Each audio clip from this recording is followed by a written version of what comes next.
আরে ভাই, আমরা নাকি ন্যারেটিভ ছড়াচ্ছি, কিছু উদ্গান্ডু পাবলিক নাকি এটাই আমাদেরকে বলছে আমরা নাকি গ্যাস বুক করলে সঙ্গে সঙ্গে নাকি পেয়ে যাই, 1 থেকে 2 দিনের মধ্যে নাকি গ্যাস আমাদের বাড়িতে এসে দিয়ে যায়। আরে ভাই, 15 দিন হয়ে গেছে বুক করেছি গ্যাস। আজকে অফিসে গেলাম, আজকে গিয়ে বলছে 1 মাস পরে আসুন। যদি শর্টেজই না থাকে, আমরা যদি এটা সত্যি বাস্তবতা পেয়ে থাকি, তাহলে অফিসে গিয়ে কেন এখন ওখান থেকে শুনতে হলে কি আপনাদের আরও 1 মাস পরে আসতে হবে? অবশ্যই শর্টেজ আছে।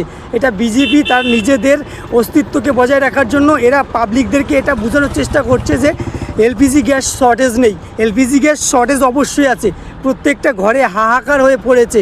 এলপিজি গ্যাস কেউই ঠিক টাইম মতো পাচ্ছে না। আজকে বুক করবে তো 1.5 মাস পরে, 1 মাস পরে, 15 দিন পরে এলপিজি পাবে। তাহলে আপনারা বলুন, কিছু সোশ্যাল মিডিয়ায় পাবলিক আছে, উদ্গান্ডু পাবলিক, তারা বলছে আমরা এইসব ভিডিও বানাচ্ছি, ভিডিও বানিয়ে বলছি আমাদের এখানে গ্যাসের শর্টেজ, এই সেই, আমরা নাকি ন্যারেটিভ ছড়াচ্ছি। যদি বাস্তবে ন্যারেটিভ ছড়িয়ে থাকি, তাহলে গ্যাস পাচ্ছি না কেন? গ্যাসটা কোথায় যাচ্ছে বলুন গ্যাসটা কোথায় যাচ্ছে?